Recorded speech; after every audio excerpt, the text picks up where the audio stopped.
Hi, I am Melody Cinco, a former public school teacher and now an entrepreneur. I am here to share my skills, my experience, my knowledge and journey in a laundry business. Ikaw ba isang aspiring laundry entrepreneur? Well, kung ready ka na talaga to build your dream which is the laundry business, panoorin at tapusin mo ang video na to. This video is all about the step-by-step guide to start a laundry business here in the Philippines. Alright, first and foremost is you have to secure your budget and plan. So before you start a laundry business, pinaka-importante syempre yung budget. Pero you have to align your budget into a business model na gusto mong tahakin. So there are different kinds of business model in a laundry business. We have what we call the full services or tinatawag nating by kilo. And number 2, we also have the self-service. And number 3, the pick-up and delivery. And number 4 is the hybrid. So you have to align your budget. So when you are starting a laundry business, ano ba yung magiging business model ko? Or ano ba yung pasok sa budget ko to start a laundry business? In securing yung budget, you have also to consider kung ilang ba siyang machine yung kailangan mo or need mo muna sa umpisa. Most of the time, marami kasi mga nagtatanong kung ano yung mga better na branded or ano yung mga magandang brand to start a laundry business. For me, if you're going to start a laundry business, you have to start kung ano lang yung meron ka. You have to consider your budget to buy a machine. Mas maganda kung ibabudget mo yung pera mo, kung magkano lang yung budget na pera mo, ayun lang yung ipangbibili mo na machine na kailangan sa laundry business mo.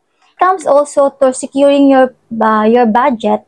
You have also to secure yung hindi lahat ng budget mo is naka-align lang doon sa machine na kailangan mo. Take note, kailangan mo rin dyan i-consider yung mga magagastusin mo for plumbing, electrical, carpentry, and also yung mga ventilation for the dryers. And also, sa securing your business or your budget for the laundry business, kailangan nyo na i-consider dito yung mga furniture na kailangan. Yung mga like tables, chairs para sa mga folding area ninyo, receiving area ninyo, and also yung mga fans. So, importante yan sa laundry business nyo. And, syempre, hindi rin mawawala sa budget ninyo yung mga business registrations. Mamaya, i-discuss ko yan. Next, you have to secure your location. So, pinaka-importante din to kapag nagtatayo ka ng laundry business. Tayong tinatawag ng mga foot traffic na location, pero hindi talaga siya masasabi na maraming customer or maraming nagpapalabas sa lugar na yon. You have to observe din kung marami bang customer sa lugar na yon. Nakadaanan lang talaga siya ng mga tao. So, may mga ganong location na akala ng iba, mas maganda yung mga foot traffic na location. Pero, you have also to observe kung marami ba talaga nagpapalaundry sa location na yon. In securing a location, you have also to pick the accessibility and visibility of your laundry. Importante kasi yan, lalo kung ang target market mo is residential. So, dapat, kung residential yung target market mo, dapat nakikita ka talaga ng mga customer o yung mga potential na customer mo. And of course, kung sa mga dormitory naman ang target market mo, so dapat accessibility siya, lalo sa mga estudyante. So, actually, depende yan sa target market mo.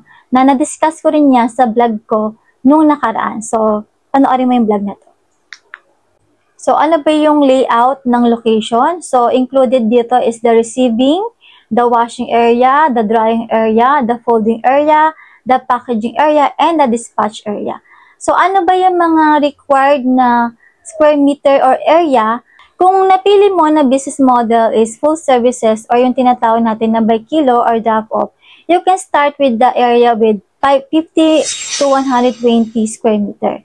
And kung mga self-service naman na model yung pinapili mo, you can also start with 60 to 150 square meter. And kapag naman commercial area yung gusto mo, or mga industrial machine yung gamit mo, or sa laundry mo, you can start with 150 to 1,500 square meter. Isang tips to secure your location is you have to deposit 2 to 3 months para lang magkaroon ka ng security kasi there are times talaga na wala ka pang masyadong customer from 1 to 3 months. So, magkukonsistent lang yan around 4 to 6 months. So, ayun yung consistency na. Depende pa rin yan sa location. Again, depende pa rin sa location, sa marketing strategy mo, and sa mga ino-offer mo.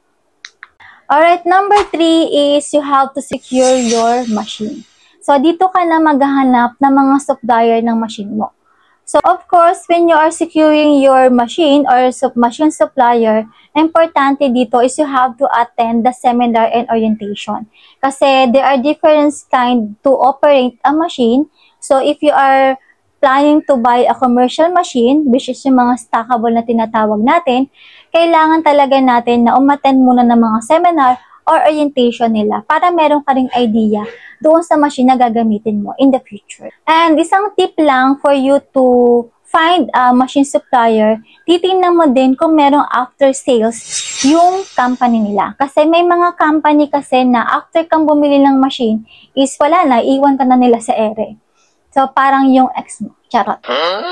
Alright, for the supplier of machine, so marami naman silang ino-offer. Like, kung nagtitipid ka talaga, and nasabi ko nga rin sa vlog ko before, panoorin nyo yung link na to, na pwede mas maganda meron kayong skills or experience to operate a laundry business. Kasi kung may experience naman yung like your husband or yung kamag-anak ninyo to install some plumbing, electrical, and yung mga ventilation ng machine, or isang tip para makatipid ka rin, is you can buy a machine only. So, that's what we did nung nag-start ako ng second branch namin. So, I bought a machine only. Securing a machine supplier, you have also to consider kung anong glassing installation. So, dito na pumapasok yung number 4, which is installation.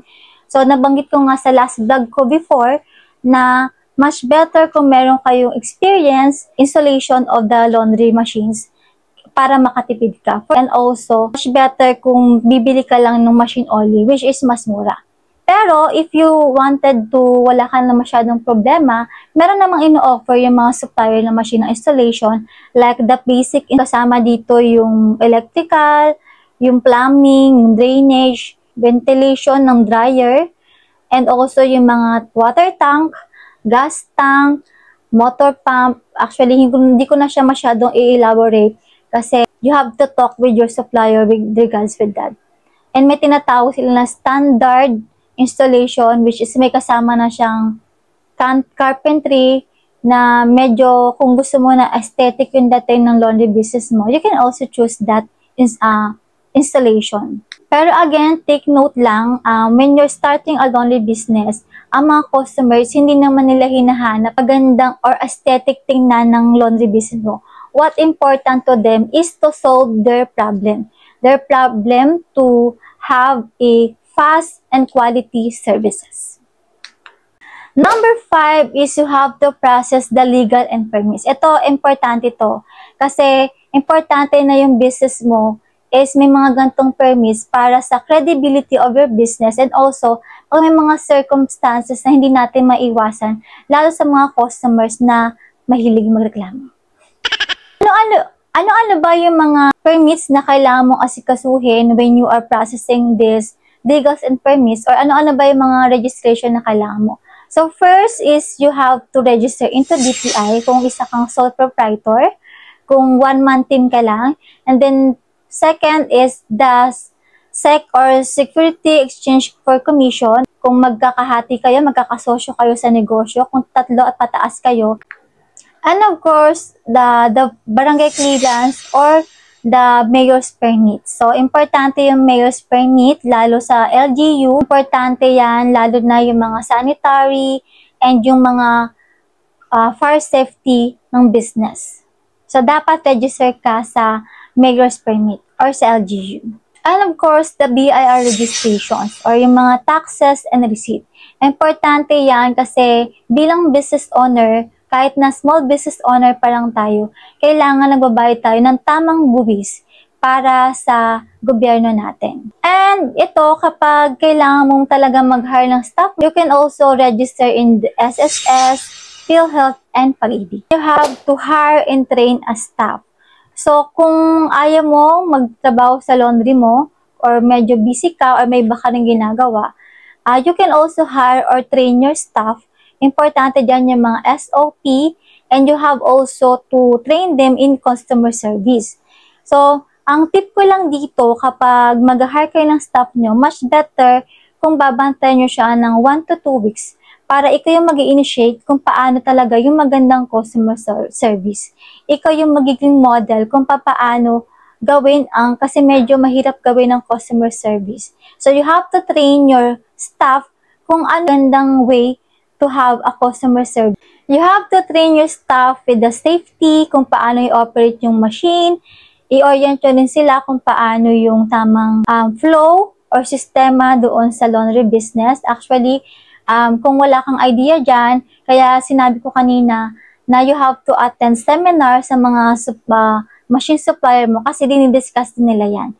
And also, when you are going to hire a staff for your business, importante na meron ka mga pa-incentives sa kanila. Kung na-hit nila yung target for that month and also the customer satisfaction ay magandang customer service nila, much better kung meron ka mga incentives sa binibigay sa kanila. Like additional pay for 1 month, depende na sa inyo, sa pag-uusap nyo na yan. Are you learning? So kung marami ka na natutunan sa vlog na to, please subscribe my channel and hit the notification bell para ma-notify ka sa mga susunod pa na vlog natin.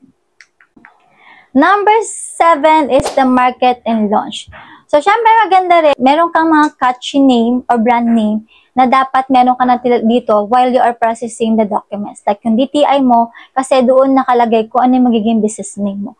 So, mas maganda kapag you are owning a laundry business, mas maganda kung catchy name para makuha mo rin yung atensyon ng mga customer mo. Importante rin yung signage, yung logo, and tagline ng business mo. Actually, kung medyo nahihirapan ka sa tagline, you can search in a ChatGPT sa Google or marami pang mga platform for you to have that logo, tagline, and mga catchy name. Make sure lang na wala kang kaparehas.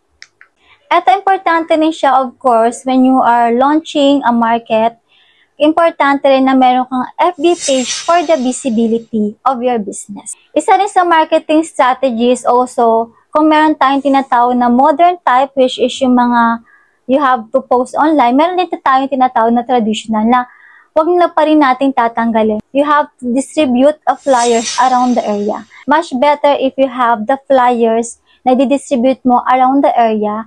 Sa flyers na yun, dapat nakalagay yung promo mo when you're starting a business. And also, kung hindi pa rin sapat yung flyers, you can also provide a tarpaulin sa mga nagta-tricycle malapit sa inyo. So, bigyan nyo na lang sila ng merienda or anything na gusto nila para kahit papaano, makompensate din sila. So, pwede kayong maglagay ng mga tarpaulin sa mga tricycle para makikita ng mga pasahero at ma-catch yung attention nila para maging potential customer din sila. And number 8, ito, last but not the least, is you have to secure the emergency fund. So, kasama rin dapat to sa budget ninyo. So, hindi lang dapat yung babudgetin nyo is yung machine, yung business registration, yung mga furniture, mga office supply. Importante din talaga na meron kang emergency fund. So, ano yung emergency fund na kailangan mo? You have to secure 3 to 6 months emergency fund. Actually, 3 months is enough naman. Depende pa rin naman sa location mo and sa pag-market mo.